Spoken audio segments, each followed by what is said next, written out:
¿Sabías que Roma estuvo a punto de ser destruida por un enemigo que casi nadie recuerda? Antes de ser un imperio, Roma sangró en las montañas de Italia contra un rival feroz, impredecible, y que la humilló frente a toda la península. Se llaman los samnitas y casi cambian la historia del mundo. Imagina un mundo antiguo, mucho antes de que el nombre de Roma resonara en cada rincón del planeta. En el corazón de la península itálica, una tierra de colinas escarpadas y valles fértiles, vivía un pueblo feroz y orgulloso, los samnitas. No eran un imperio unificado, sino una confederación de tribus, los Irpini, los Caudini, los Pentri y los Caraceni, unidas por la sangre, la lengua osca y un amor indomable por su libertad. Eran pastores y guerreros, hombres y mujeres curtidos por el sol y el viento de los Apeninos, cuyas vidas estaban tan entrelazadas con las montañas como las raíces de los robles centenarios. Desde sus fortalezas en las alturas, los samnitas observaban el mundo a sus pies.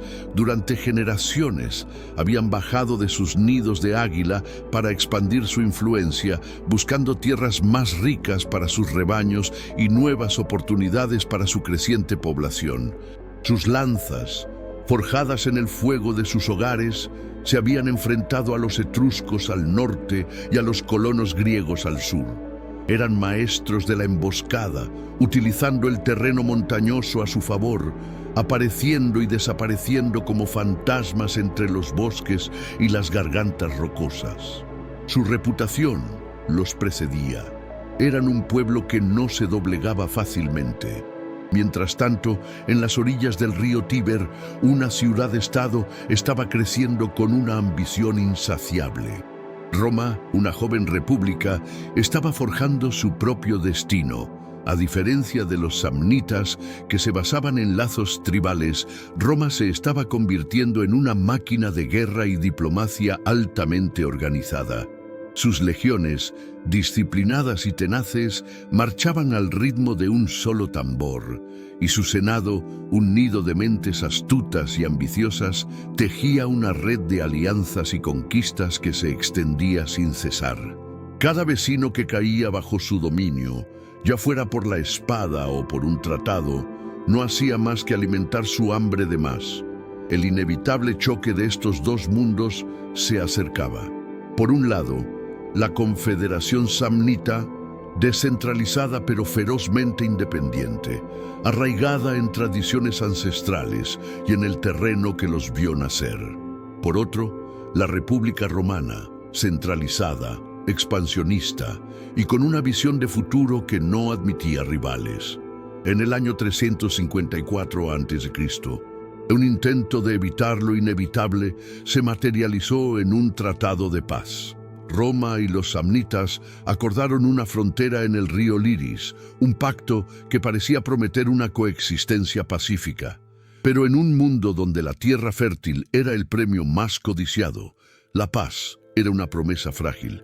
La tinta del tratado apenas se había secado cuando las semillas de un nuevo conflicto comenzaron a germinar. La codicia por la rica y opulenta región de Campania, con sus viñedos y sus prósperas ciudades, se convertiría en la chispa que encendería una conflagración que duraría más de medio siglo.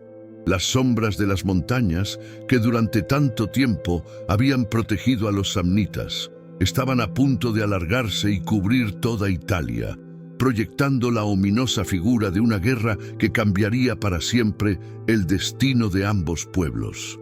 La tempestad se avecinaba y nadie podía imaginar la ferocidad con la que golpearía. En el corazón de la Campania, una tierra bendecida por los dioses con una fertilidad legendaria, la ciudad de Capua era una joya de opulencia y cultura. Sus calles bullían de actividad. Sus mercados rebosaban de productos de todo el mundo conocido y sus templos se alzaban majestuosos hacia el cielo. Pero la prosperidad, como a menudo sucede, atrae la envidia y la codicia.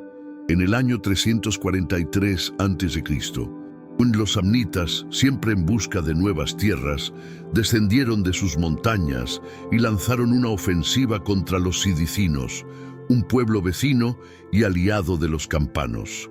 La caída de los sidicinos era inminente y el siguiente objetivo en la mira de los samnitas era la propia Capua. El pánico se apoderó de los líderes de Capua.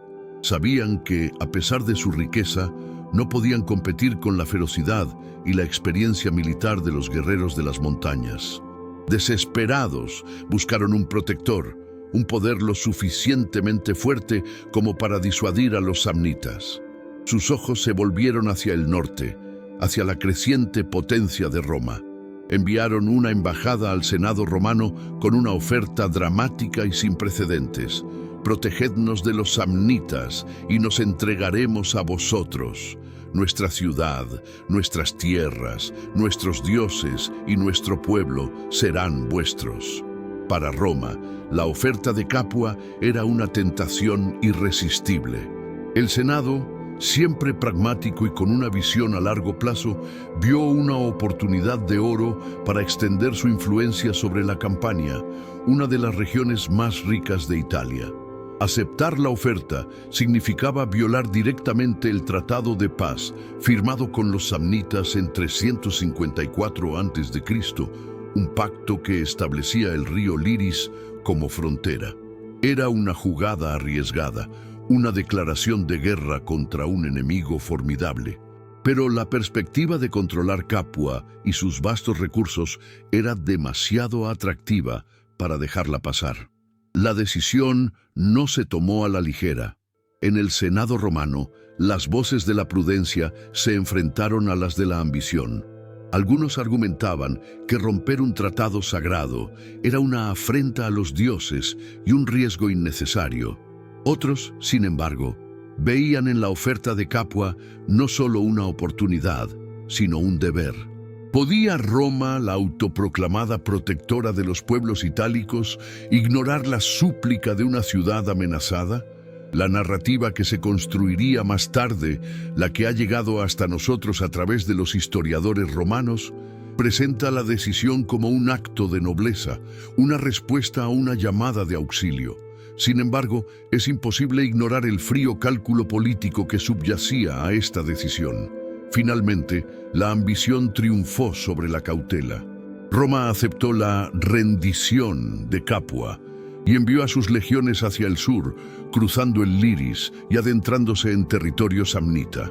La primera guerra samnita había comenzado. La llamada de auxilio de una ciudad opulenta se había convertido en el pretexto perfecto para que dos potencias expansionistas midieran sus fuerzas. La paz, ya de por sí frágil, se hizo añicos, y el estruendo de las espadas y los escudos comenzó a resonar en los valles de la Campania, anunciando el inicio de un conflicto que dejaría una profunda huella en la historia de Italia. El año 343 a.C. sería recordado como el año en que la sangre tiñó por primera vez las colinas de la Campania en la guerra entre Roma y los samnitas. Cerca de la antigua ciudad de Cumas, no lejos del imponente Monte Gaurus, los dos ejércitos se encontraron cara a cara. Al mando de las legiones romanas estaba el cónsul Marco Valerio Corbo, un líder carismático y una figura casi legendaria en la historia de Roma. Se decía que un cuervo sagrado se posaba en su casco en los momentos de mayor peligro, un augurio de la protección de los dioses. Frente a él, un ejército samnita igualmente decidido, aunque la historia no ha conservado el nombre de su comandante. El terreno era accidentado, un mosaico de colinas y valles que favorecía la táctica de guerrilla de los samnitas. Los romanos, en esta etapa de su evolución militar, todavía luchaban en una formación rígida conocida como la falange hoplita, una herencia de sus vecinos griegos. Esta formación, un muro de escudos y lanzas, era formidable en terreno llano, pero vulnerable y difícil de maniobrar en las pendientes irregulares de las colinas. Los samnitas, ligeros y móviles, aprovecharon esta debilidad, hostigando a las legiones romanas con ataques rápidos y retiradas veloces. La batalla fue un caos de acero y gritos. Durante horas, ninguno de los dos bandos logró una ventaja decisiva. La falange romana, a pesar de sus dificultades, resistió con la tenacidad que la caracterizaba. Los samnitas, por su parte, lucharon con la ferocidad de un pueblo que defiende su hogar. La balanza parecía inclinarse de un lado a otro, y el resultado de la batalla pendía de un hilo. Fue entonces cuando Marco Valerio Corvo, fiel a su leyenda, demostró por qué era uno de los generales más respetados de Roma. En el momento crítico de la batalla, cuando sus hombres comenzaban a flaquear, Valerio Corvo tomó una decisión audaz. Rompiendo con la rigidez de la falange, ordenó una carga frontal y decisiva contra el centro de la formación samnita. Se dice que, mientras arengaba a sus tropas, el famoso cuervo sobrevoló su cabeza, un signo inequívoco para los supersticiosos soldados romanos de que la victoria estaba de su lado. La carga fue brutal y sangrienta, pero efectiva. La línea samnita se quebró bajo la presión y lo que había sido una batalla ordenada se convirtió en una masacre. La victoria en el Monte Gaurus fue el primer gran triunfo de Roma en la guerra. La noticia fue recibida con júbilo en la ciudad y Marco Valerio Corvo fue aclamado como un héroe. Sin embargo, esta primera sangre derramada era solo el preludio de un conflicto mucho más largo y costoso. Los samnitas, aunque derrotados, no estaban vencidos. Se retiraron a sus montañas para lamer sus heridas y planear su venganza. Roma había ganado la primera batalla, pero la guerra estaba lejos de terminar. El eco de los cuernos de guerra seguiría resonando en las colinas de Italia durante muchos años más. La victoria en el Monte Gaurus había insuflado confianza en las legiones romanas, quizás demasiada. Aún en el mismo año, 343 a.C., el otro cónsul, Aulo Cornelio Coso Arbina, decidió llevar la guerra al corazón del territorio samnita, avanzando hacia la ciudad de Saticula.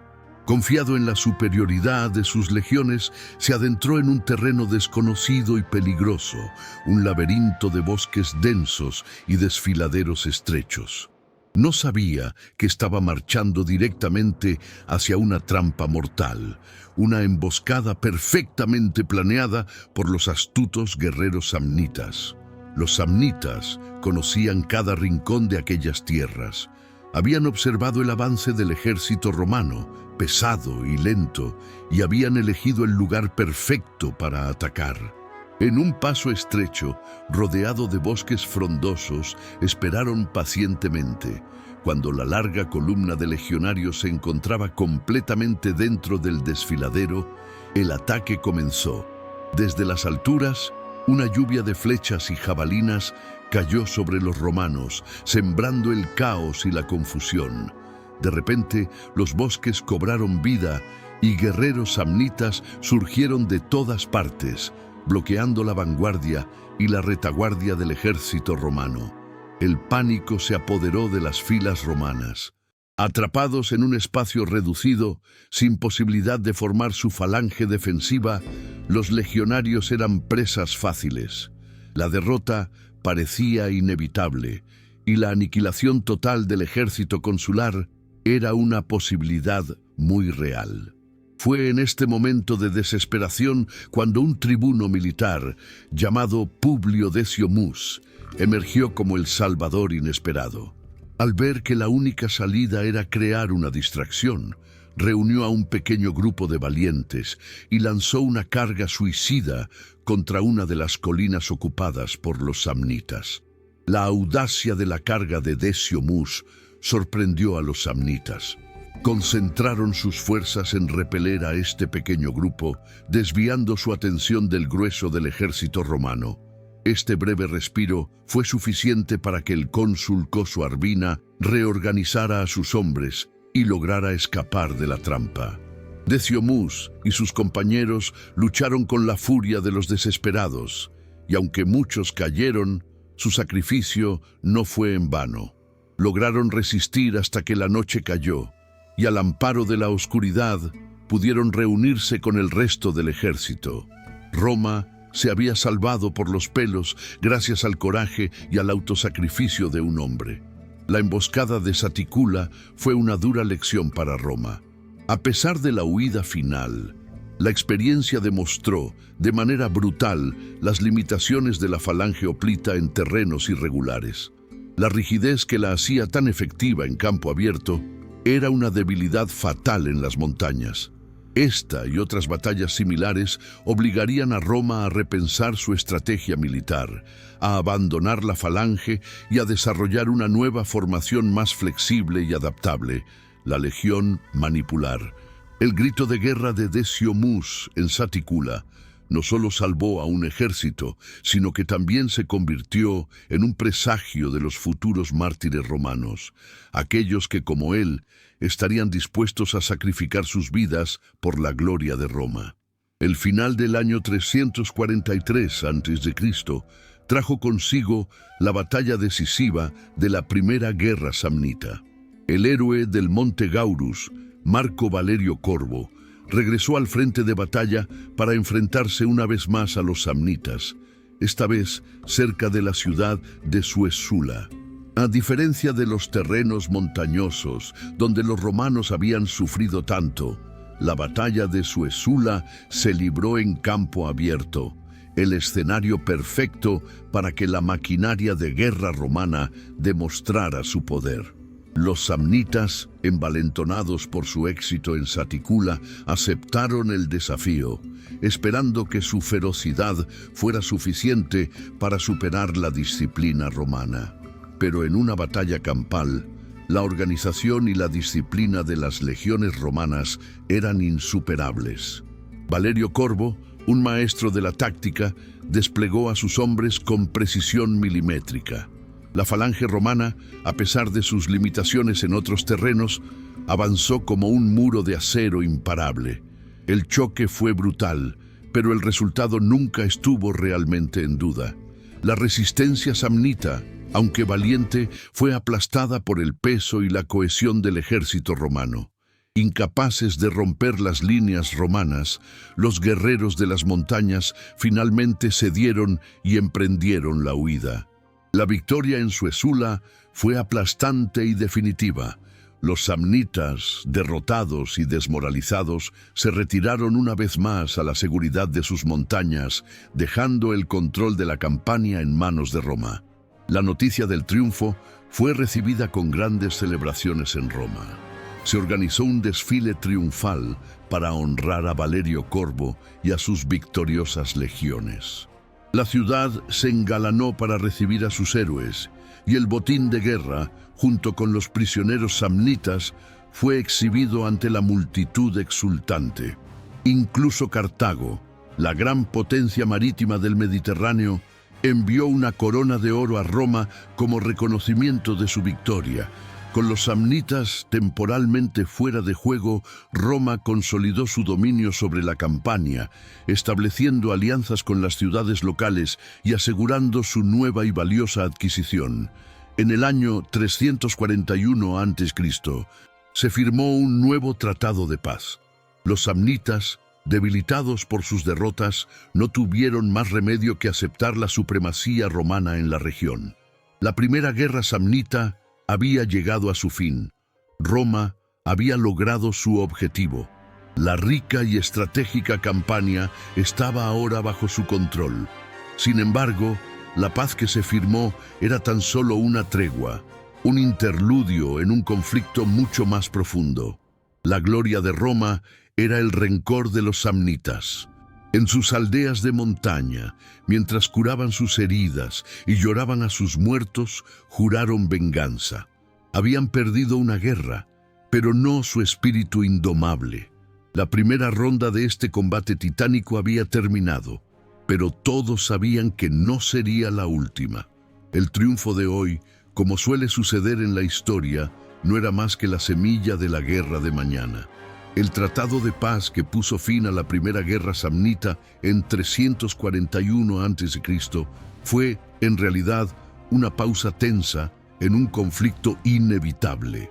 Los años que siguieron, entre 342 y 328 a.C., no fueron de una paz genuina, sino de una fría guerra de posiciones. Roma, con su insaciable apetito expansionista, no perdió el tiempo en consolidar y expandir su poder. Como un depredador que rodea a su presa, comenzó a establecer colonias en puntos estratégicos, creando una red de fortalezas que cercaban lentamente el territorio samnita. Cada nueva colonia era una daga apuntando al corazón de las montañas, una provocación silenciosa pero constante. El punto de inflexión llegó en el 328 a.C., con la fundación de una colonia romana en Fregellae, en la orilla oriental del río Liris. Este acto fue una bofetada en la cara de los samnitas. El Liris había sido la frontera acordada, y ahora Roma la cruzaba descaradamente, estableciendo una cabeza de puente en lo que los samnitas consideraban su esfera de influencia. Al mismo tiempo, Roma puso sus ojos en la ciudad griega de Nápoles, Paleópolis, iniciando un asedio en 327 a.C. que amenazaba con darle a Roma el control de otro puerto crucial en la costa de Campania. Para los samnitas, el mensaje era claro: Roma no se detendría hasta dominar toda la península. Mientras Roma tejía su red de poder, los samnitas observaban desde sus montañas con una mezcla de ira y resentimiento. Veían cómo la república, a la que habían subestimado, se convertía en una amenaza existencial. Cada nueva colonia, cada nuevo camino pavimentado, era una soga que se apretaba alrededor de su cuello. Los espías samnitas se movían entre las sombras, informando de los movimientos de las legiones y de la construcción de nuevas fortificaciones. En las aldeas de los Apeninos, los herreros volvían a encender sus forjas y los jóvenes guerreros afilaban sus lanzas, preparándose para la guerra que todos sabían que vendría. Internamente, Roma también enfrentaba sus propios desafíos. En el 342 a.C., una revuelta militar de los propios soldados romanos, descontentos con las deudas y las duras condiciones de servicio, sacudió los cimientos de la República. Esta crisis interna llevó a una serie de reformas, aunque algunas de ellas, como la prohibición de que los plebeyos ocuparan altos cargos, revelaban las tensiones sociales que bullían bajo la superficie de la unidad romana. A pesar de estos problemas, la maquinaria de guerra romana no se detuvo. La ambición de la élite senatorial era el motor que impulsaba la expansión, y ninguna revuelta interna podía frenarla por mucho tiempo. Así, el interludio entre las dos primeras guerras samnitas fue un período sombrío cargado de presagios. Fue una época de alianzas secretas, de movimientos de tropas y de una creciente hostilidad. La paz era una ilusión, un velo que apenas ocultaba la realidad de dos potencias preparándose para un enfrentamiento a muerte. Los samnitas, que se veían a sí mismos como los guardianes de una antigua libertad, se preparaban para una guerra total contra un invasor implacable. La frágil paz estaba a punto de romperse, y el estallido de la Segunda Guerra Samnita sería aún más violento y devastador que el de la primera. El año 326 a.C. marcó el fin de la paz fingida y el comienzo de la que sería conocida como la Gran Guerra Samnita, un conflicto que se extendería durante más de 2 décadas y que llevaría a ambos contendientes al límite de sus fuerzas. La chispa que encendió el fuego fue, una vez más, la ambición romana en la campaña. El asedio de Nápoles, que había comenzado el año anterior, llegó a su clímax. La ciudad, dividida internamente entre facciones prorromanas y prosamnitas, finalmente cayó en manos de Roma gracias a una traición interna. La guarnición samnita que se encontraba en la ciudad fue expulsada y Roma añadió otra joya a su creciente collar de conquistas. La caída de Nápoles fue la gota que colmó el vaso para los samnitas. Consideraron la acción romana como una declaración de guerra en toda regla y respondieron con la furia que los caracterizaba. Inmediatamente declararon la guerra a Roma y comenzaron a movilizar a sus aliados. Los vestinos, un pueblo vecino, se unieron a la causa samnita, y los lucanos, más al sur, también se sumaron a la coalición antirromana. El escenario estaba listo para un conflicto a gran escala, una guerra que no se limitaría a unas pocas batallas en la Campania, sino que se extendería por todo el centro y el sur de Italia. Los primeros años de la guerra estuvieron marcados por una serie de incursiones y contraincursiones. Los cónsules romanos, como el temible Lucio Papirio Cursor, un hombre conocido por su estricta disciplina y su sed de gloria, lideraron a sus legiones en el corazón del territorio enemigo, invadiendo la región de Daunia, en la costa del Adriático. El objetivo de Roma era claro: llevar la guerra al territorio samnita, destruir sus recursos y obligarlos a una batalla campal donde la superioridad de las legiones pudiera imponerse. Los samnitas, por su parte, evitaron un enfrentamiento directo en campo abierto. Fieles a su tradición, recurrieron a la guerra de guerrillas, utilizando su conocimiento del terreno para emboscar a las columnas romanas y cortar sus líneas de suministro. La guerra se convirtió en un juego mortal del gato y el ratón, una lucha de desgaste en la que cada colina, cada bosque y cada río se convertía en un campo de batalla. La ferocidad de los combates fue extrema y la carnicería incesante. La Segunda Guerra Samnita no era solo una lucha por el territorio, sino un choque de dos formas de vida, dos visiones del mundo. Para Roma era una guerra de conquista, un paso más en su inexorable marcha hacia el dominio de Italia. Para los samnitas era una guerra de supervivencia, una lucha desesperada por preservar su independencia y su identidad. El fuego que se había encendido en Nápoles se extendió rápidamente y su calor consumiría a una generación entera de guerreros. El odio entre los dos pueblos, como un volcán largo tiempo inactivo, había entrado en erupción y la lava de la guerra amenazaba con engullirlo todo. En la historia de cada gran potencia hay un momento de humillación tan profundo que queda grabado a fuego en la memoria colectiva, una herida en el orgullo nacional que tarda generaciones en sanar. Para la República Romana, ese momento llegó en el año 321 a.C., en un lugar cuyo nombre resonaría para siempre como sinónimo de desastre y vergüenza: las Orcas Caudinas. Fue aquí donde la arrogancia romana chocó de frente con la astucia samnita, resultando en una de las derrotas más humillantes de toda su historia. Los dos cónsules de aquel año, Tito Veturio Calvino y Espurio Postumio Albino, lideraban un ejército de aproximadamente 20.000 hombres. Engañados por falsos rumores difundidos por los samnitas, creyeron que la ciudad de Lucera, en Apulia, estaba siendo asediada. Para llegar rápidamente, eligieron la ruta más corta, un camino que los llevaba a través de un desfiladero estrecho y peligroso conocido como las Orcas Caudinas. Marcharon ciegamente, sin enviar exploradores, confiados en su propia fuerza y subestimando la inteligencia de su enemigo. No sabían que estaban caminando directamente hacia la boca del lobo. El general samnita Cayo Poncio, un estratega brillante, había orquestado la trampa a la perfección. Había bloqueado la salida del desfiladero con rocas y árboles, y cuando todo el ejército romano estuvo dentro, selló la entrada de la misma manera.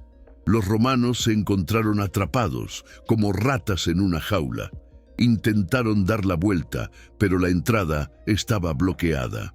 Intentaron abrirse paso por la fuerza, pero desde las alturas, los guerreros samnitas los repelieron con una lluvia de proyectiles. No había escapatoria, estaban completamente a merced de su enemigo. Cayo Poncio, ante la magnitud de su victoria, se enfrentó a un dilema. Su padre, un anciano sabio, le aconsejó a través de un mensajero: o mataba a todos los romanos, quebrando así el poder de Roma por una generación, o los liberaba a todos sin condiciones, ganándose así su gratitud y una paz duradera. Poncio, en un intento de encontrar un camino intermedio, eligió la peor opción posible, la humillación. Obligó a los cónsules a firmar un tratado de paz desfavorable, y para sellar la vergüenza de Roma, hizo que todo el ejército, desde los cónsules hasta el último legionario, pasara bajo el yugo. El yugo consistía en 3 lanzas, 2 clavadas en el suelo y una tercera atada horizontalmente. Pasar por debajo, desarmados y con la cabeza inclinada, era el máximo símbolo de sumisión y derrota en el mundo antiguo. 20.000 soldados romanos, los orgullosos conquistadores de Italia, fueron obligados a desfilar bajo el yugo, soportando las burlas y los insultos de sus vencedores samnitas. La noticia de la humillación de las orcas caudinas cayó como una bomba en Roma. El Senado, en un acto de desafío, se negó a ratificar el tratado firmado por los cónsules, argumentando que no tenían la autoridad para hacerlo. Pero el trauma, la herida en el orgullo romano, era profundo. La vergüenza de las orcas caudinas no sería olvidada y alimentaría un deseo de venganza que impulsaría a Roma a luchar con una ferocidad renovada. La humillación de las orcas caudinas, aunque devastadora para la moral romana, se convirtió en el catalizador de una de las transformaciones militares más importantes de la historia. Roma, como un fénix resurgiendo de sus cenizas, no se dejó consumir por la vergüenza. En lugar de ello, analizó fríamente las causas de su derrota y se embarcó en un proceso de reforma militar que sentaría las bases de su futuro dominio mundial. La lección había sido dolorosa, pero sería aprendida. Del yugo de la sumisión nacería la legión que conquistaría el mundo. El Senado romano, en un acto de orgullo y desafío, se negó a aceptar la paz impuesta por los samnitas. Declararon nulo el tratado y enviaron nuevos ejércitos al campo de batalla, liderados por hombres como Publio Decio Mus, el héroe de Saticula, cuya leyenda de autosacrificio inspiraba a una nueva generación de soldados. Pero no bastaba con enviar más hombres a la muerte. Era necesario un cambio fundamental en la forma en que Roma hacía la guerra. La falange hoplita, rígida e inflexible, había demostrado ser un desastre en el terreno montañoso de los samnitas. Era hora de un cambio radical. La derrota aceleró la transición de la falange a la legión manipular, una innovación táctica revolucionaria. En lugar de una única y sólida línea de batalla, el ejército se dividió en unidades más pequeñas y flexibles, llamadas manípulos. Estos manípulos, compuestos por unos 120 hombres, podían moverse de forma independiente, adaptarse al terreno y responder rápidamente a las cambiantes condiciones del combate. La legión se organizó en 3 líneas de batalla, una disposición que le daba una profundidad y una resistencia sin precedentes. La primera línea estaba formada por los astati, los soldados más jóvenes y menos experimentados, armados con lanzas, asta y espadas. Detrás de ellos se encontraban los príncipes, hombres en la flor de la vida, mejor armados y con más experiencia. La tercera y última línea estaba compuesta por los triarii, los veteranos más curtidos, una reserva de élite que solo entraba en combate en los momentos de mayor necesidad. Esta disposición en tablero de ajedrez permitía a las líneas rotar, de modo que las tropas frescas podían reemplazar a las cansadas, manteniendo una presión constante sobre el enemigo.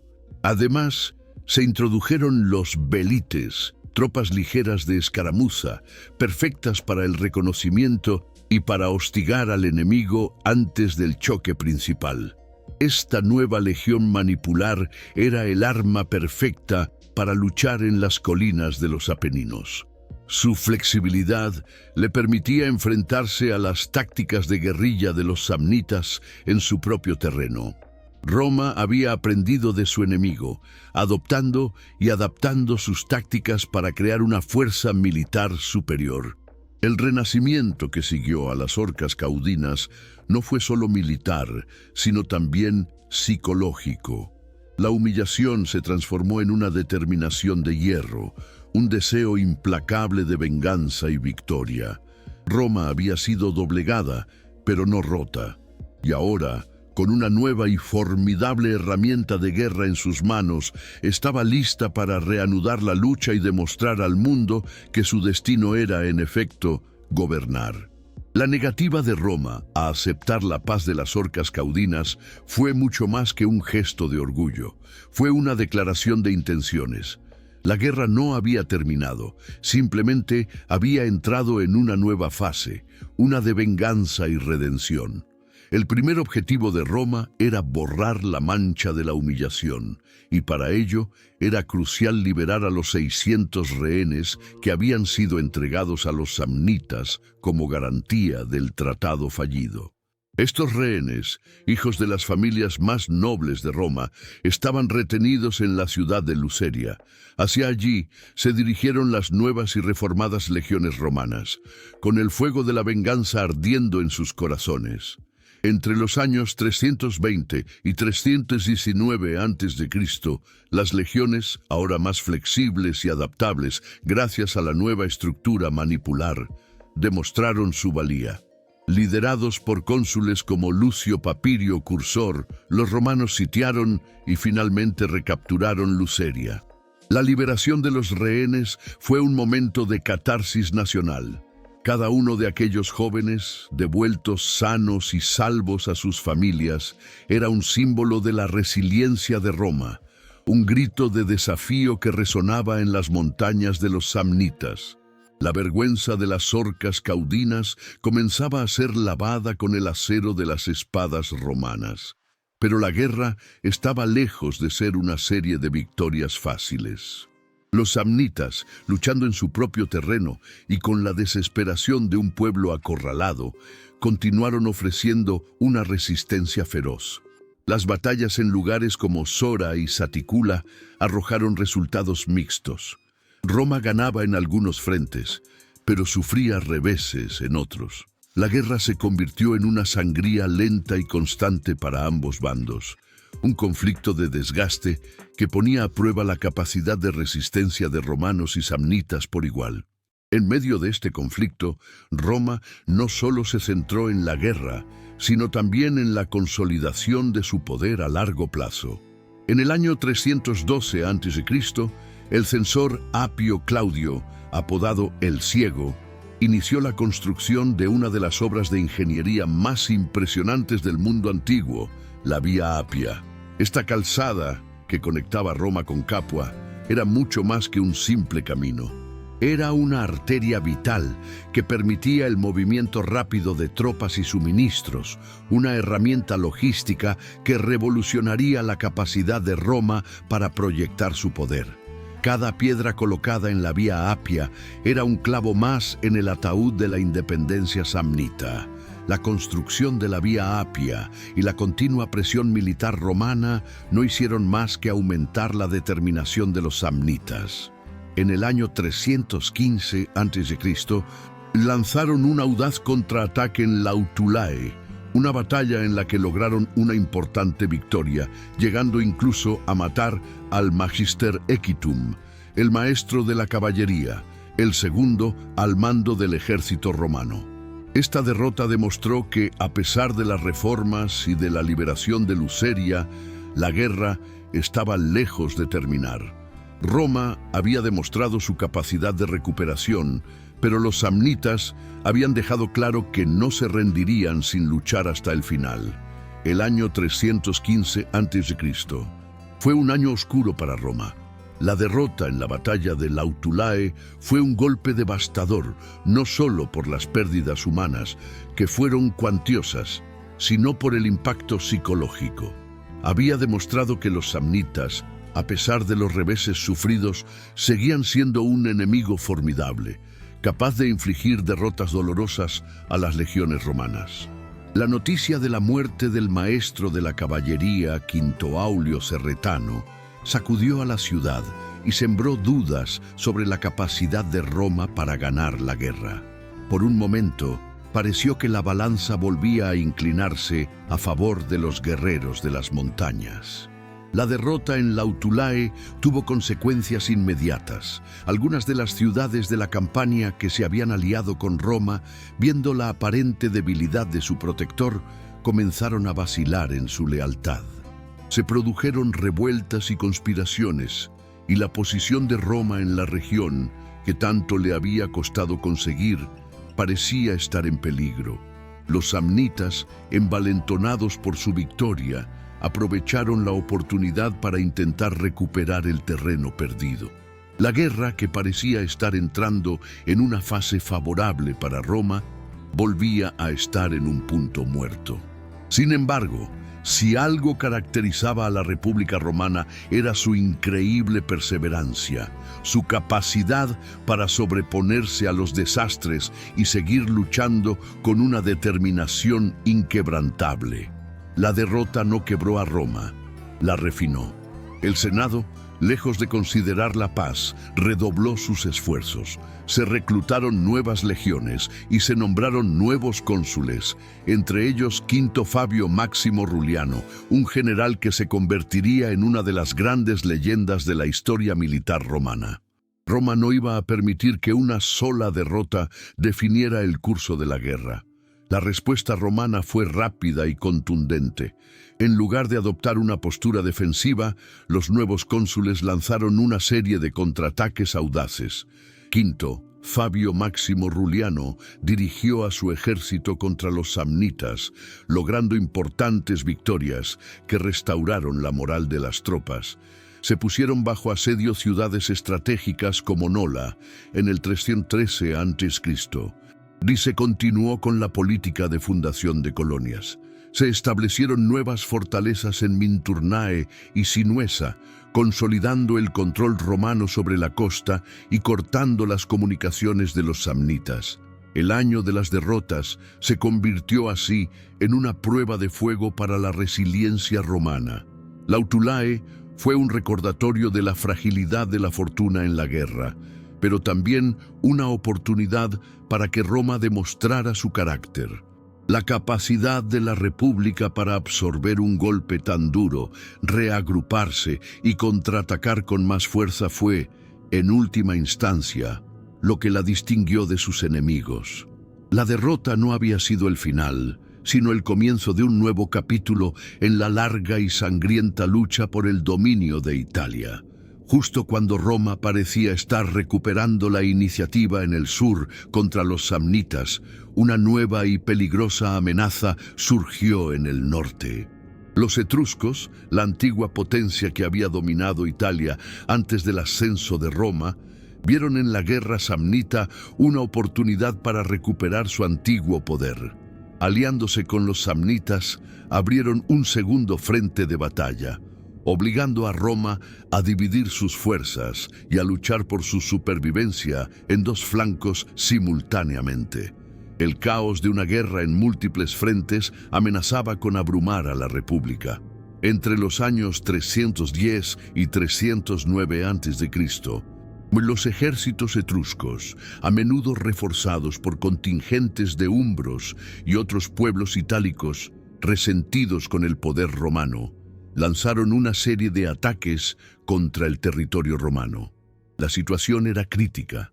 Roma, con sus mejores legiones comprometidas en el sur, tuvo que improvisar la defensa de su propia patria. El pánico se apoderó de la ciudad y por primera vez en mucho tiempo el enemigo estaba a las puertas. La respuesta de Roma fue una demostración de su increíble capacidad organizativa y de la profundidad de sus recursos humanos. Se nombró a un dictador, una medida de emergencia que otorgaba poder absoluto a un solo hombre para hacer frente a la crisis. Mientras Quinto Fabio Máximo Ruliano continuaba su campaña en el sur, otros generales fueron enviados al norte para contener la amenaza etrusca. La batalla decisiva se libró en el 310 a.C., cerca del lago Badimón.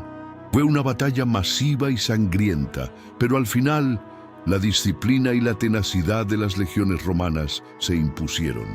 Los etruscos fueron aplastados y la amenaza inmediata sobre Roma fue neutralizada. La victoria en el lago Badimón no puso fin a la guerra en el norte, pero fue un punto de inflexión crucial. Demostró que Roma era capaz de luchar y vencer en dos frentes a la vez. Mientras tanto, en el sur, la guerra contra los samnitas continuaba sin tregua. Lucio Papirio Cursor, otro de los grandes generales de la época, obtuvo una importante victoria en Imbrinium en el 309 a.C.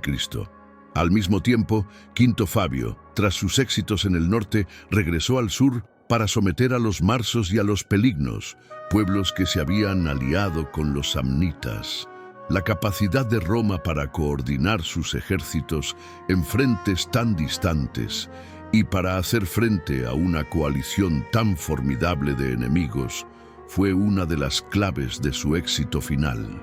Mientras los samnitas sangraban en el sur, sus aliados etruscos caían en el norte. La estrategia de la coalición, que buscaba abrumar a Roma con una guerra en dos frentes, fracasó ante la superior organización y la inagotable reserva de soldados de la República. Roma había superado la prueba más difícil hasta la fecha, y su dominio sobre Italia parecía cada vez más inevitable. Con la amenaza etrusca contenida en el norte, Roma pudo volver a concentrar todo su poder en el frente sur. Los años que siguieron a la batalla del lago Badimón fueron testigos de una serie de avances decisivos que inclinaron la balanza de la guerra de forma definitiva a favor de Roma. La estrategia romana de desgaste, combinada con la construcción de fortalezas y la superioridad de sus legiones en campo abierto, comenzó a dar sus frutos.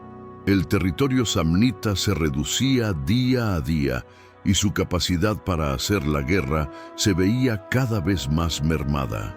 Uno de los golpes más significativos fue la sumisión de los hérnicos en el 306 a.C.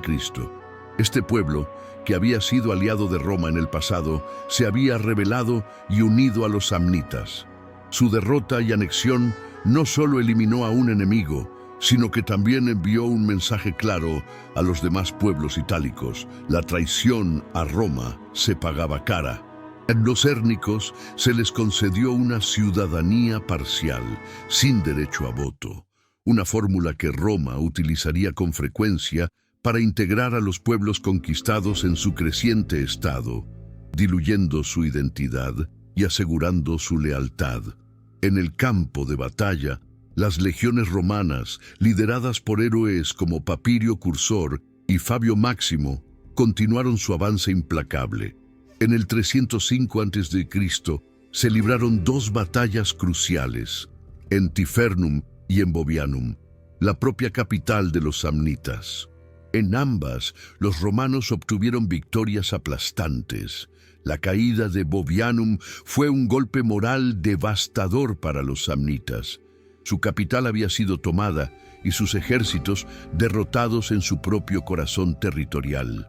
El rugido de los generales romanos, como se decía de Cursor, resonaba en las montañas, doblegando el orgullo de un pueblo que nunca antes se había arrodillado. La estrategia de construcción de fortalezas en territorio enemigo resultó ser particularmente efectiva. Cada ciudad samnita que caía era convertida en una guarnición romana, un punto de control desde el cual se dominaba el territorio circundante. Estas fortalezas no solo servían para reprimir cualquier intento de revuelta, sino que también cortaban las líneas de comunicación y suministro de los samnitas, estrangulándolos lentamente.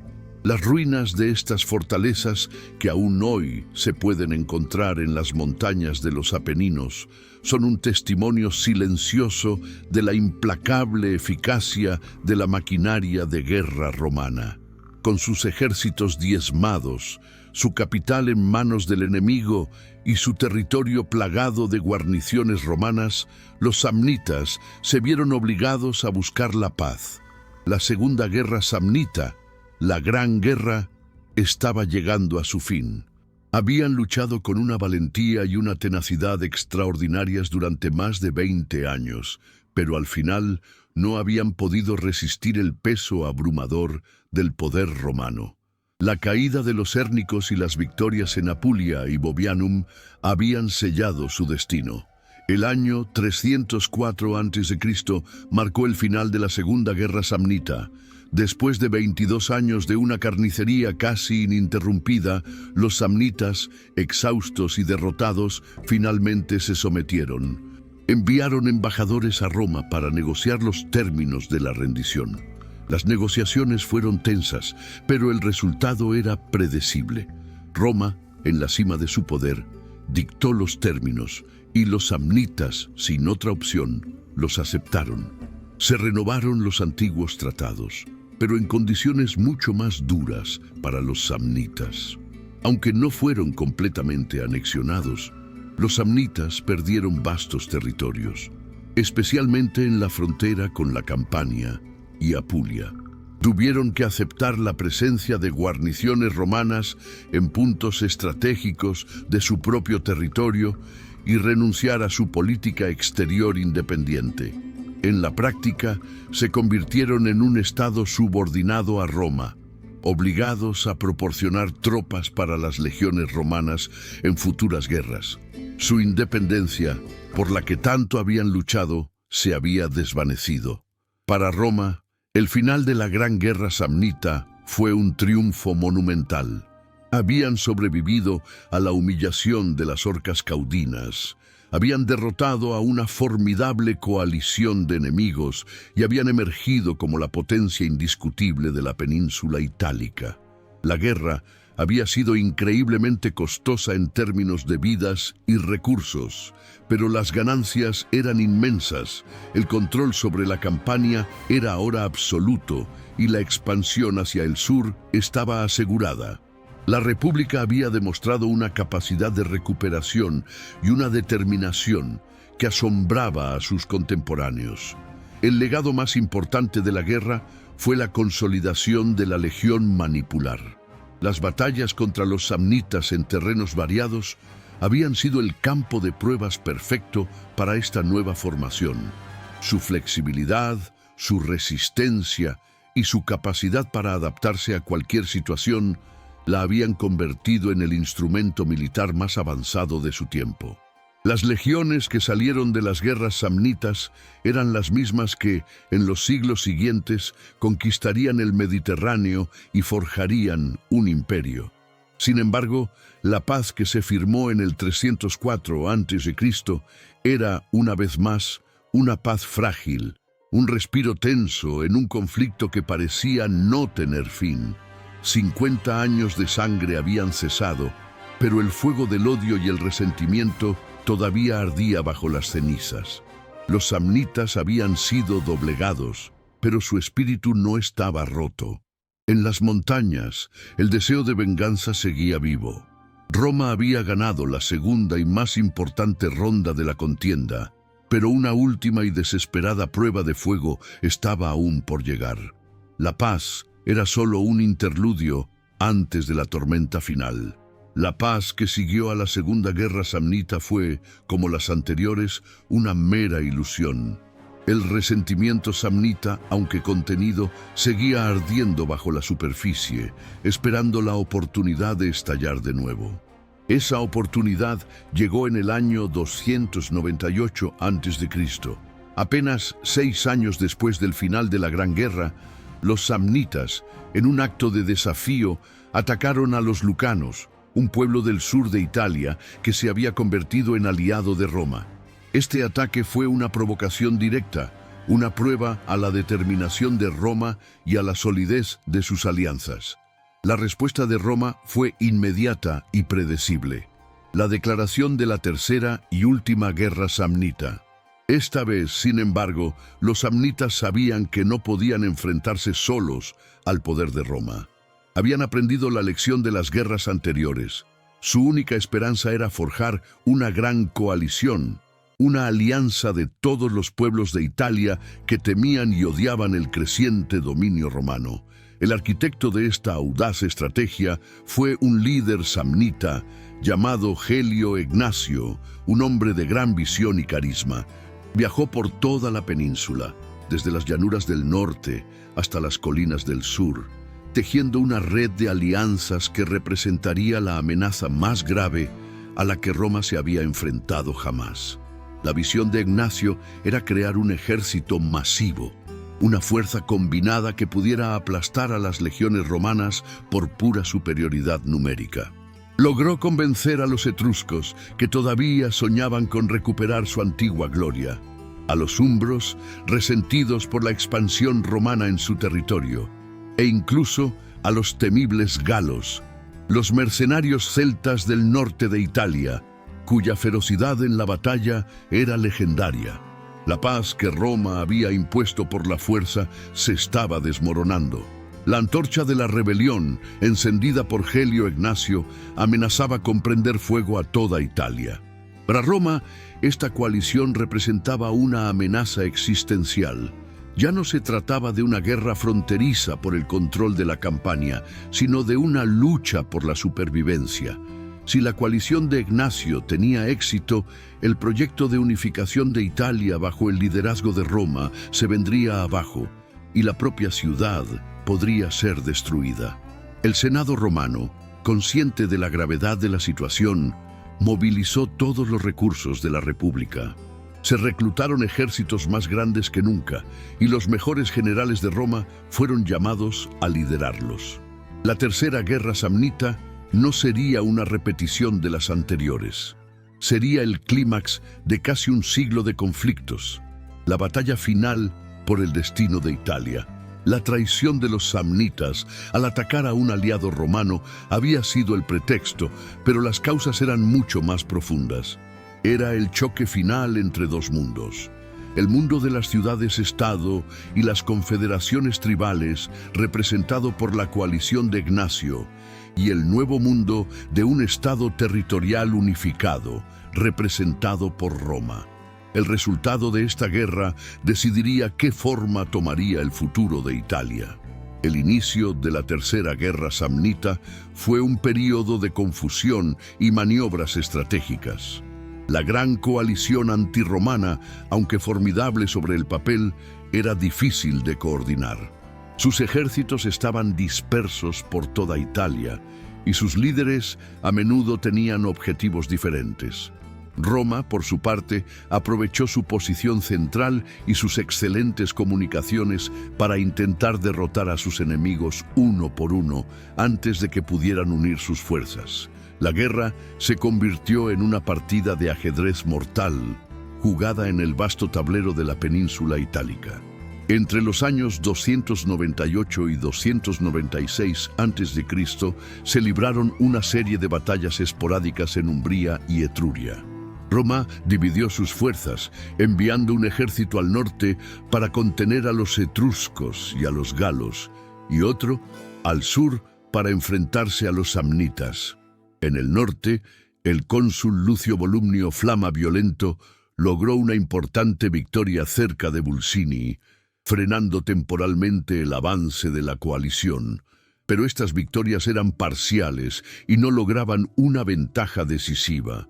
Los samnitas, liderados por el astuto Helio Ignacio, evitaron una batalla campal contra el principal ejército romano en el sur.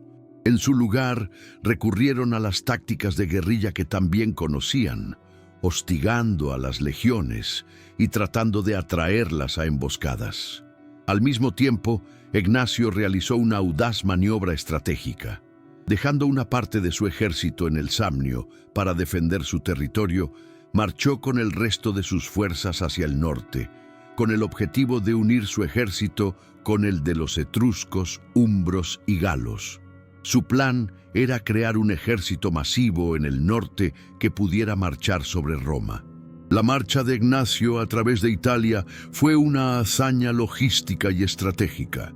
logró eludir a los ejércitos romanos y llegar a Etruria, donde unió sus fuerzas con las de sus aliados. De repente, la amenaza que Roma tanto había temido se hizo realidad. Un enorme ejército enemigo, compuesto por los guerreros más feroces de Italia, se había concentrado en el norte, a pocos días de marcha de la propia Roma. La situación era desesperada. Roma estaba rodeada por enemigos por todos lados, como una presa acorralada por una manada de lobos. El suspense y la tensión en Roma alcanzaron su punto álgido.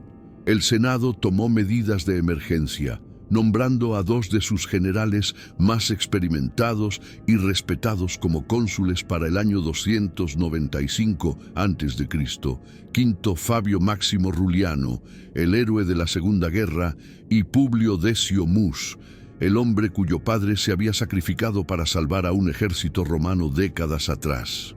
A estos dos hombres se les encomendó la tarea casi imposible de enfrentarse a la coalición de las sombras y salvar a la República de una aniquilación segura. El destino de Roma pendía de un hilo. El año 295 a.C. amaneció con la amenaza más grave que Roma había conocido. En la llanura de Sentinum, en la región de Umbría, se concentraron los dos ejércitos más grandes que jamás se habían enfrentado en suelo itálico. Por un lado, la coalición de samnitas, galos, etruscos y umbros, un ejército de quizás 60.000 hombres, una fuerza formidable unida por el odio a Roma. Por otro, el ejército consular romano, liderado por los veteranos Quinto Fabio Máximo y Publio Decio Mus, con unos 40.000 legionarios. El destino de Italia se decidiría en un solo día, en una sola y monumental batalla. La batalla comenzó con una furia sin precedentes. El ala izquierda romana, comandada por Decio Mus, se enfrentó a los galos, guerreros altos y feroces que luchaban con una ferocidad salvaje, a menudo desnudos y profiriendo gritos aterradores. El choque fue brutal. Los galos, utilizando carros de guerra, sembraron el caos en las filas romanas. La caballería romana, asustada por el estruendo de los carros y la apariencia de los galos, retrocedió, y la línea de infantería comenzó a ceder. El ala izquierda romana estaba al borde del colapso. Fue en ese momento crítico cuando Publio Decio Mus, viendo que la batalla estaba perdida, decidió seguir el ejemplo de su padre. Realizó el ritual de la devotio, un antiguo rito en el que un general se consagraba a sí mismo y al ejército enemigo, a los dioses del inframundo, a cambio de la victoria. Tras pronunciar las palabras sagradas, espoleó a su caballo y se lanzó en solitario contra la masa de guerreros galos. Su carga suicida, un acto de supremo sacrificio, tuvo un efecto electrizante en sus hombres.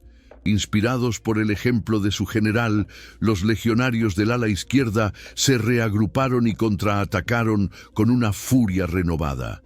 Al mismo tiempo, en el ala derecha, el experimentado Quinto Fabio Máximo había logrado contener a los samnitas. Al ver el sacrificio de Decio, Fabio ordenó a su reserva que flanqueara a los galos, que ahora estaban desorganizados. Atrapados entre dos fuegos, los galos fueron masacrados. Los samnitas, al ver la derrota de sus aliados, también emprendieron la huida. La victoria romana fue total y aplastante. La batalla de Sentinum fue el clímax épico de las guerras samnitas.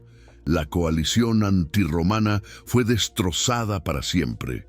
Miles de samnitas y galos yacían muertos en el campo de batalla, incluyendo al brillante estratega Gelio Ignacio. El sacrificio de Decio Mus se convirtió en una de las leyendas más perdurables de la historia romana, un símbolo del valor y la devoción a la patria.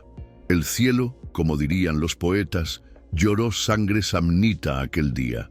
Roma había sobrevivido a su prueba más dura y había emergido como la dueña indiscutible de Italia. La victoria en Sentinum fue decisiva, pero no significó el fin inmediato de la guerra. Aunque la gran coalición había sido aniquilada, Los samnitas, tenaces como siempre, se retiraron a sus montañas para continuar la lucha. La guerra entró en una nueva fase, la caza implacable de los remanentes del ejército samnita. Roma, como una leona herida, no iba a mostrar piedad. El objetivo era la subyugación total y definitiva de un enemigo que le había causado tantos problemas durante casi un siglo. En el año 294 a.C., el cónsul Quinto Fabio Máximo, el héroe de Sentinum, continuó la campaña en el sur. Su objetivo era recapturar las ciudades que se habían rebelado y eliminar los últimos focos de resistencia. Marchó sobre Luceria, una ciudad estratégica en Apulia que había caído en manos de los samnitas, y la sometió a un duro asedio. La caída de Luceria fue otro golpe para los samnitas, que perdían así una de sus últimas bases importantes fuera de su territorio montañoso. Mientras tanto, el otro cónsul, Lucio Volumnio, persiguió a los restos del ejército samnita en Apulia. Las marchas fueron agotadoras, a través de un terreno difícil y bajo un sol abrasador.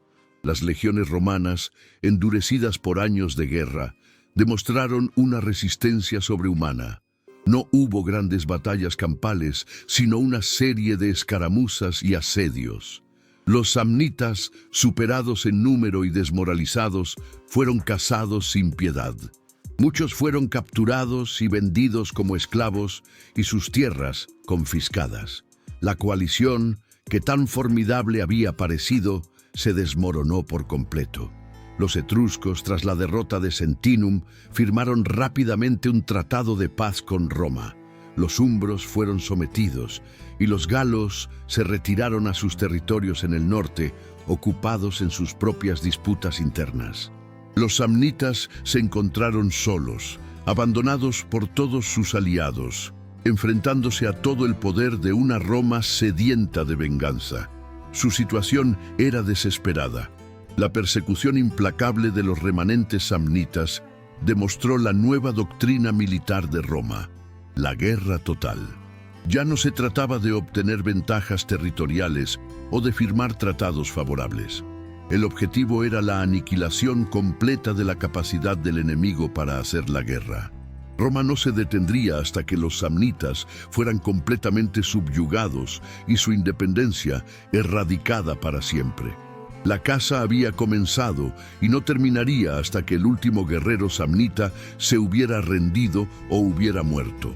La resistencia samnita, aunque heroica, estaba llegando a su fin. La guerra se había reducido a la defensa de su propio territorio, el Samnio, un laberinto de montañas y valles que durante tanto tiempo les había servido de refugio. Pero ahora, las legiones romanas, más flexibles y adaptables que nunca, penetraban en el corazón de su patria, destruyendo todo a su paso. El golpe de gracia, el que finalmente quebraría la voluntad de lucha de los samnitas, llegó en el año 293 a.C. con la batalla de Aquilonia. Los cónsules de aquel año, Lucio Papirio Cursor, hijo del famoso general de la Segunda Guerra, y Espurio Carbilio Máximo, lanzaron una ofensiva coordinada en el corazón del Samnio. Papirio se dirigió hacia Aquilonia, una de las últimas grandes ciudades samnitas que aún resistían. Antes de la batalla, los samnitas realizaron un juramento desesperado. Sus mejores guerreros, la llamada Legión de Lino, juraron luchar hasta la muerte, vistiendo túnicas de lino blanco como símbolo de su determinación. Era un último y desesperado intento de invocar el favor de los dioses. La batalla de Aquilonia fue de una ferocidad extrema. La Legión de Lino luchó con la furia de los desesperados, pero no pudo contener el avance metódico y disciplinado de las legiones romanas. Papirio Cursor, emulando la gloria de su padre, dirigió a sus hombres con una habilidad consumada. La línea samnita finalmente se rompió y lo que siguió fue una masacre. Miles de samnitas murieron en la batalla y en la posterior persecución. La ciudad de Aquilonia fue tomada y saqueada, y luego incendiada hasta los cimientos. La caída de Aquilonia fue el golpe final. La destrucción de su mejor ejército y de una de sus ciudades más importantes quebró la moral de los samnitas. Su capacidad para oponer una resistencia organizada había desaparecido. En los años siguientes, los romanos se dedicaron a limpiar el territorio, sometiendo las últimas fortalezas que quedaban y consolidando su dominio. En el 291 a.C., fundaron la colonia de Venusia, en un punto estratégico entre el Samnio y Apulia, con una guarnición de 20. Ese colonos, Venusia, se convirtió en la fortaleza más grande de Italia, una base permanente para controlar la región y reprimir cualquier futuro intento de rebelión. El crepúsculo había caído sobre el pueblo samnita. Las montañas, que durante siglos habían sido su hogar y su fortaleza, ahora ecoaban con el último grito de libertad de un pueblo orgulloso. Sus ciudades estaban en ruinas, sus campos devastados y sus guerreros muertos o esclavizados. La migración forzosa de poblaciones y la confiscación de tierras completaron el proceso de subyugación. La larga y sangrienta historia de la independencia samnita había llegado a su fin. En el año 290 a.C., los samnitas, finalmente rotos, enviaron una vez más embajadores a Roma para pedir la paz. Esta vez no había espacio para la negociación. Llegaron como suplicantes, aceptando de antemano cualquier término que Roma quisiera imponer. La tercera guerra samnita, y con ella casi un siglo de conflictos, había terminado. La victoria de Roma era total y absoluta. Los términos de la paz fueron duros, como cabía esperar. Los samnitas fueron obligados a renovar su tratado con Roma, pero esta vez como aliados subordinados, foedus iniquum. Perdieron grandes extensiones de territorio que fueron confiscadas y distribuidas entre colonos romanos. Tuvieron que aceptar la presencia de guarniciones romanas permanentes y renunciar a cualquier política exterior independiente. A cambio, se les concedió una forma de ciudadanía parcial, integrándolos a la fuerza en la estructura del Estado romano. El orgullo samnita, forjado en siglos de independencia, finalmente se había quebrado. El fin de las guerras samnitas marcó un punto de inflexión en la historia de Italia. Con la derrota de su enemigo más tenaz y la desarticulación de la última gran coalición en su contra, Roma se convirtió en la dueña indiscutible de toda la península itálica, desde los Apeninos hasta las colonias griegas del sur. El proceso de unificación, que había comenzado siglos atrás, estaba prácticamente completo. El mosaico de pueblos y tribus que había sido Italia estaba siendo reemplazado por un único estado, dominado por una única ciudad. La amargura de la derrota fue profunda para los samnitas. Vieron sus tierras confiscadas, sus tradiciones suprimidas y su identidad diluida. Sin embargo, su legado no desapareció por completo. Irónicamente, el pueblo que había luchado tan ferozmente contra Roma terminaría contribuyendo de manera significativa a su grandeza. Los samnitas, conocidos por su destreza militar, se convirtieron en una de las principales fuentes de reclutamiento para las legiones romanas. La sangre samnita, derramada durante décadas en la lucha contra Roma, nutriría ahora al imperio naciente. Las negociaciones finales fueron tensas, un reflejo de la larga y amarga historia entre los dos pueblos. Pero el resultado era inevitable. Los mapas de Italia fueron redibujados, mostrando la abrumadora dominación de Roma. Las guerras samnitas habían terminado y con ellas una era. El futuro de Italia y del Mediterráneo pertenecería a Roma. La pequeña ciudad-estado del Tíber había completado su transformación en una potencia mundial, un ascenso forjado en el fuego de las guerras contra su más formidable adversario. El final de las guerras samnitas no solo significó la conquista de Italia, sino también la culminación de una profunda revolución militar. Las legiones que salieron victoriosas de Aquilonia eran una fuerza muy diferente de las que habían sido humilladas en las Orcas Caudinas. El conflicto con los samnitas, con su variedad de terrenos y desafíos tácticos, había sido el crisol en el que se forjó la maquinaria de guerra más eficiente del mundo antiguo. El legado de estas guerras no se encuentra solo en los mapas, sino en la propia estructura del ejército romano. La innovación más importante fue la consolidación definitiva de la legión manipular. La rígida falange hoplita fue abandonada para siempre, reemplazada por una formación flexible y articulada, capaz de adaptarse a cualquier terreno. La división en 3 líneas, astati, príncipes, triari, y la disposición en tablero de ajedrez, proporcionaron a la legión una resistencia y una capacidad de rotación que ningún otro ejército de la época poseía. Esta estructura se convertiría en el estándar del ejército romano durante siglos. Junto con la legión manipular, se perfeccionó el uso de tropas ligeras. Los velites, equipados con jabalinas ligeras, se convirtieron en una parte esencial del ejército, encargados del reconocimiento, las escaramuzas y la protección de los flancos. Roma había aprendido de las tácticas de guerrilla de los samnitas y había creado su propia respuesta. Además, el armamento de los legionarios evolucionó. La larga lanza de la falange fue reemplazada por el pilum, una pesada jabalina diseñada para ser arrojada antes del choque, y el gladius hispaniensis, una espada corta y letal, perfecta para el combate cuerpo a cuerpo. La logística también experimentó una transformación radical. La construcción de calzadas, como la vía Apia, permitió a Roma mover sus ejércitos y suministros con una rapidez y eficiencia sin precedentes. La política de fundar colonias en territorio enemigo no solo servía para controlar a las poblaciones conquistadas, sino que también creaba una red de bases logísticas desde las cuales se podían lanzar nuevas campañas. La guerra ya no era una empresa estacional, sino una operación continua y planificada.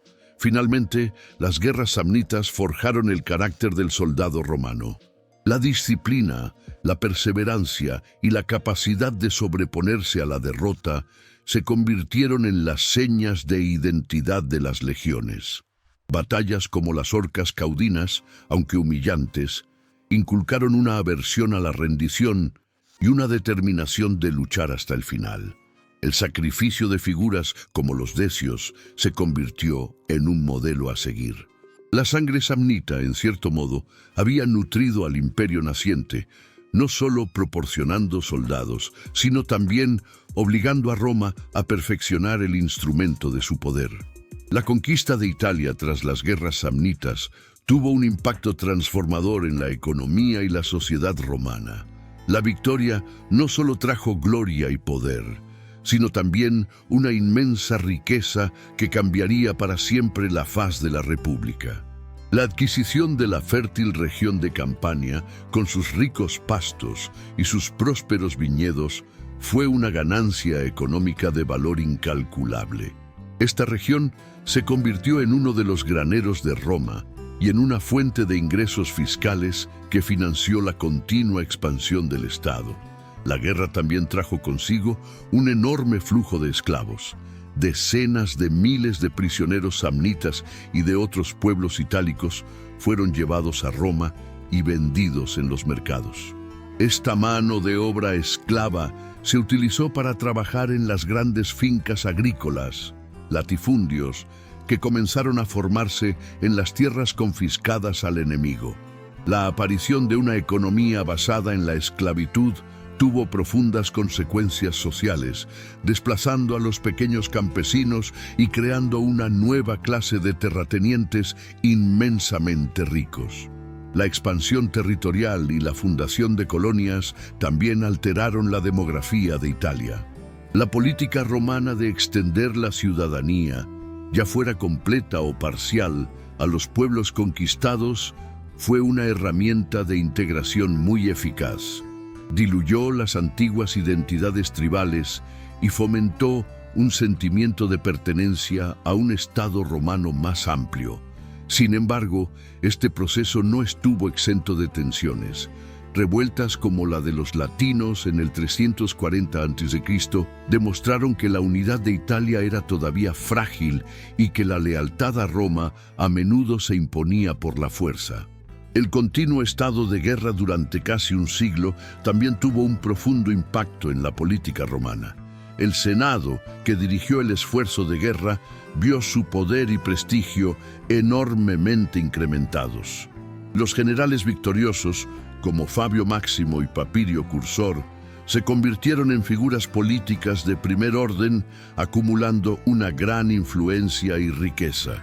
La competencia por el mando militar y por la gloria del triunfo se convirtió en un motor de la política romana, sentando las bases para las futuras luchas de poder que caracterizarían el final de la República. En última instancia, la victoria en las guerras samnitas fue una cosecha agridulce. Trajo consigo una riqueza y un poder sin precedentes, pero también sembró las semillas de futuros conflictos sociales y políticos. La expansión había creado una sociedad más compleja y desigual, y los desafíos de gobernar un territorio tan vasto y diverso pondrían a prueba la capacidad de las instituciones republicanas. Roma había ganado la guerra, pero ahora se enfrentaba a un desafío aún mayor: gobernar el mundo que había conquistado.